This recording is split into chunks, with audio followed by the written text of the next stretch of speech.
The Chiefs are set to welcome back two key players for their upcoming game against the Raiders.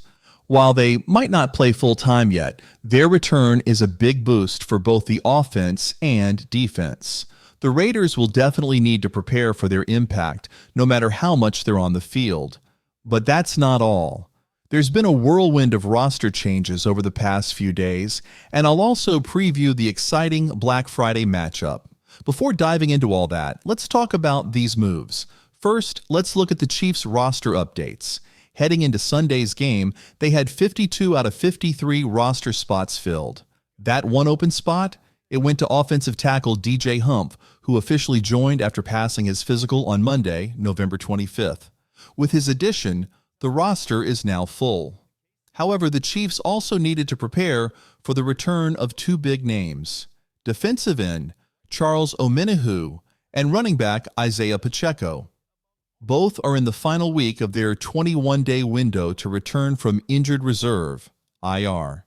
They need to be activated by Thursday, or they'll remain on IR for the rest of the season. To make room for them, the Chiefs waived defensive end Cameron Thomas and placed tight end Peyton Hendershot on IR. Thomas was traded from the Cardinals in August, but only played a few snaps before being let go. If he clears waivers, we might see him back on the practice squad. As for Hendershot, his move to IR marks the third Chiefs tight end sidelined this month. Jody Fortson went on IR in late October with a torn ACL, followed by rookie Jared Wayne, who also tore his ACL in early November. Hendershot was signed from the practice squad to fill the gap, but injured his calf in last Sunday's game against the Panthers. Initially thought to be just a cramp, it turned out to be more serious, landing him on IR. With Hendershot out, the Chiefs currently have only two tight ends on the active roster. To address this, they released two players from the practice squad, defensive end Truman Jones and offensive tackle Lucas Niang, and added tight end Baylor Cupp, who's now healthy and back on the practice squad. They also signed another kicker, Matthew Wright. It's likely we'll see Baylor Cupp or Anthony Firkser, the other tight end on the practice squad, elevated for the game against the Raiders. After all, going into such an important game with just two tight ends isn't ideal. If the name Matthew Wright sounds familiar, it's because he kicked for the Chiefs back in 2022.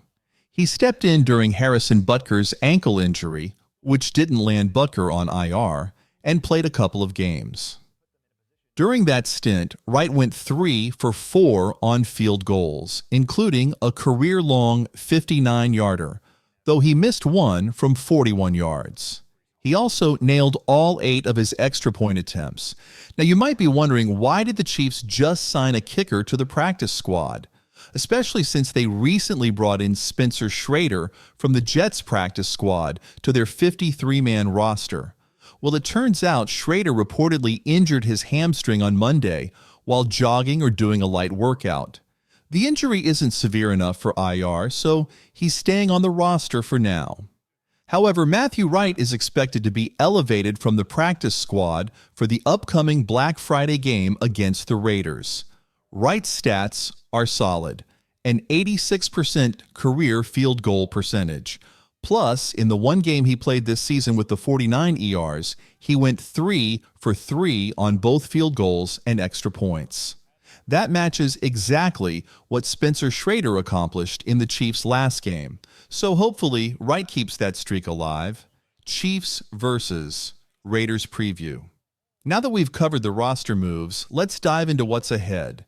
The Chiefs are getting Isaiah Pacheco and Charles Omenihu back, and their returns could make a big difference. Hollywood Brown is also aiming for a comeback soon, even sharing some training footage of himself catching passes. The Chiefs, sitting at 10-1, are gearing up to face the 9 Raiders in a Black Friday showdown. The game kicks off at 2 p.m. Central on Amazon Prime. But before we break down the matchup further, let me quickly tell you about today's sponsor, Incogni. The Chiefs head into this Black Friday matchup as 12-point favorites, and most people don't think the Raiders stand a chance. But let's not get too comfortable. If the Chiefs allowed the Panthers to keep it close, they can let anyone do it. Plus, divisional games tend to get unpredictable. Case in point, who could forget last year's Christmas surprise when the Raiders stunned the Chiefs at Arrowhead? That game was a disaster. The Chiefs' offense turned the ball over on back-to-back plays, gifting the Raiders 14 points. Meanwhile, Raiders QB Aiden O'Connell didn't complete a single pass after the first quarter. Harrison Butker missed a field goal, and the Chiefs only managed 14 points in total. It was ugly, weird, and a reminder that divisional matchups can go sideways. However, I'd be shocked if we see a repeat of that this Friday. Raiders quarterback shuffle. The Raiders have been juggling their quarterbacks all season. Aiden O'Connell is expected to start on Friday, though his journey back to the field has been anything but smooth. Heading into the season, Gardner Minshew was named the starter, but got benched after struggling in weeks 3 and 5. O'Connell took over in October, but lost all 4 games he played and was sidelined in week 7 with a thumb injury on his throwing hand. Last week, Minshew broke his collarbone against the Broncos, ending his season. O'Connell, recovering from IR, says he's not 100% yet, but he feels good enough to throw. If for some reason he can't go, Desmond Ridder, who was recently acquired, would step in. A look back: Chiefs versus Raiders in October. When these teams first met on October 27th, Gardner Minshew was under center for the Raiders, and the Chiefs dominated. Kansas City won 27-20, though the game wasn't as close as the score might suggest. The Raiders managed a late touchdown with 2 minutes left, but failed to recover the onside kick. The Chiefs' defense held Vegas to just 228 total yards, 6 for 13 on third downs, and 2 for 4 in the red zone.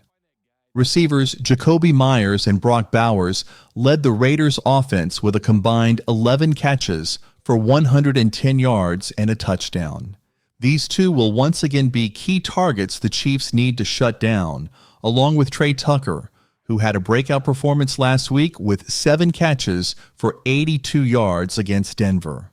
However, Tucker is nursing a hip issue, so his status is worth monitoring as game day approaches. Chiefs secondary, a key factor. The Chiefs secondary will play a big role in containing the Raiders' passing attack. Nick Jacobs of KSHB 41 pointed out an interesting stat. The Chiefs allow a 70.1% completion rate when cornerback Jalen Watson isn't on the field, compared to just 60.8% when he is. Watson is on IR with a broken ankle, which leaves a noticeable gap in Kansas City's defense. Despite this, the Raiders have one of the worst rushing offenses in the league, which means Aiden O'Connell will likely be forced to rely heavily on the passing game. The Chiefs' secondary needs to bounce back in a big way this Friday. After a tough outing last week, players like Nazeeh Johnson, Justin Reed, Shamari Connor, and even Trent McDuffie, who didn't have his best performance, must step up to shut down a Raiders offense averaging only 18.7 points per game. The good news? A solid pass rush can make life easier for the secondary. This year, however, the Chiefs' pass rush hasn't been as dominant. They're tied for the 5th fewest sacks in the league after consistently ranking in the top 10 in recent years. Even the Raiders are ahead of them in sacks this season. It's time to turn that around. Where's the pressure? Joshua Uche, the trade acquisition from a month ago, has barely seen the field. It's time to get him more involved. George Karlaftis and Mike Danna also need to step up and take some of the pressure off Chris Jones, who's been carrying the load on the defensive line. Chris Jones remains a force to be reckoned with, tallying 51 pressures this season, second only to Zach Allen among interior defensive linemen. Jones boasts an impressive 17.3% win rate, second best in the league, just behind Cameron Hayward. Despite Jones's dominance, he needs support, and the imminent return of Charles Omenihu could provide the spark Kansas City's pass rush desperately needs. Raiders' offensive struggles. The Raiders are a team in turmoil, having lost 7 straight games. They fired multiple coaches earlier this month, including offensive coordinator Luke Getsy. Since then, interim OC Scott Turner has managed to improve the offense slightly, but the team is still averaging just 19 points per game in their last 2 outings. Statistically, the Raiders rank near the bottom of the league in several categories: 24th in third down conversions, 25th in red zone efficiency, 32nd in rushing yards per game, 16th in passing yards per game. With Davante Adams gone and a non-existent run game, the Raiders' offense is clearly struggling. That said, they'll still play with pride, fueled by their hatred of the Chiefs and memories of their Christmas Day upset last season. Raiders' defensive woes. Defensively, the Raiders aren't faring much better. They allow an average of 28.5 points per game, the 4th worst in the NFL. Their rankings: 22nd on third downs, 24th in red zone touchdowns, allowed 14th in rushing yards, allowed per game, 12th in passing yards, allowed per game. While their defense isn't great, they do rank slightly above average in total yards allowed.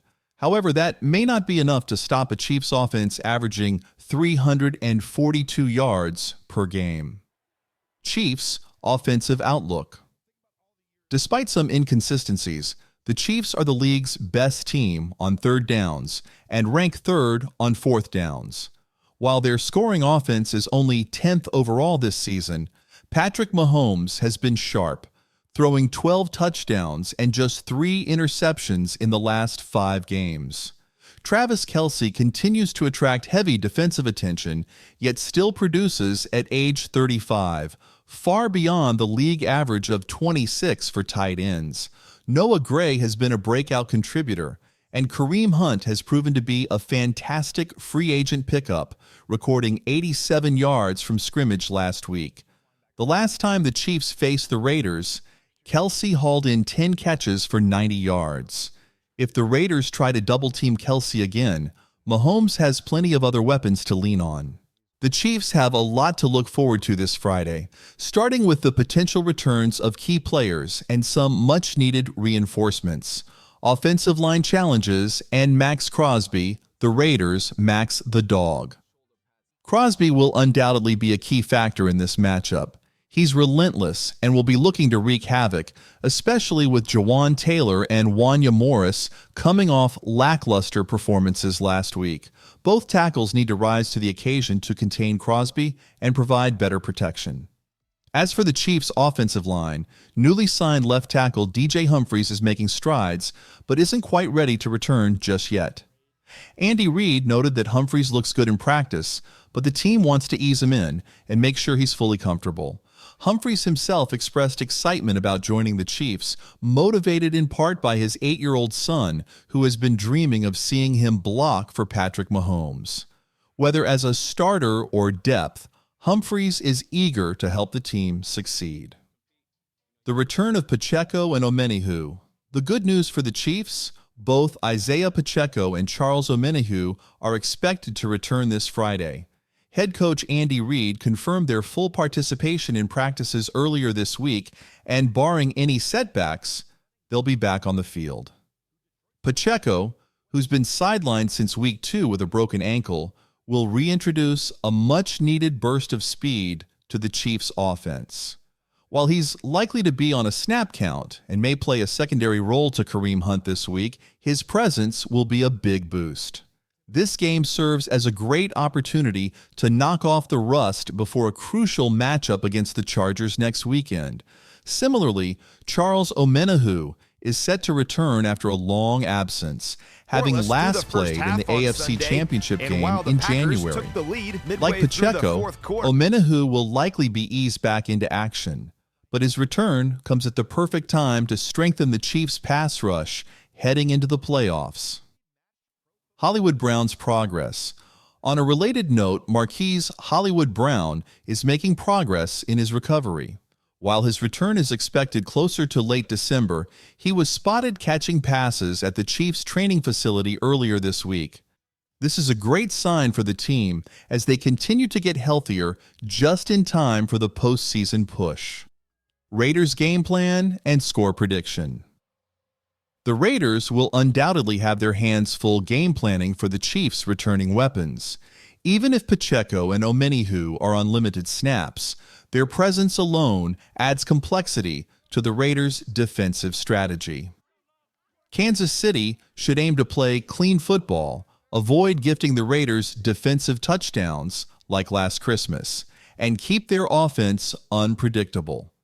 Mixing it up with Travis Kelce, Noah Gray, DeAndre Hopkins, and even Xavier Worthy will keep the Raiders guessing. Perhaps we'll finally see a deep shot to Worthy. Fingers crossed. Defensively, the Chiefs must focus on limiting the Raiders' already struggling run game and forcing them into a one-dimensional offense. With running backs Zamir White, quad doubtful, and Alexander Mattison, ankle questionable, the Raiders' options are thinning. Once they're forced to rely on their passing game, the Chiefs' defense needs to lock down Aiden O'Connell's top targets, Brock Bowers and Jakobi Meyers. Final thoughts: with Pacheco and Omenihu back in action and the team gaining momentum at the perfect time, the Chiefs should secure their 11th win of the season. My prediction: Chiefs 24, Raiders 14. The keys to victory are simple: protect the ball, establish the run game, and keep the Raiders' offense one-dimensional. If the defense can bounce back and the offense avoids mistakes, Kansas City will head into next week with confidence. Injury-wise, things are looking promising.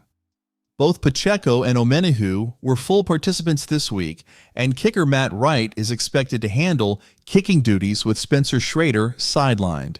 Meanwhile, linebacker Leo Chenal missed practice due to an excused absence, but should be good to go.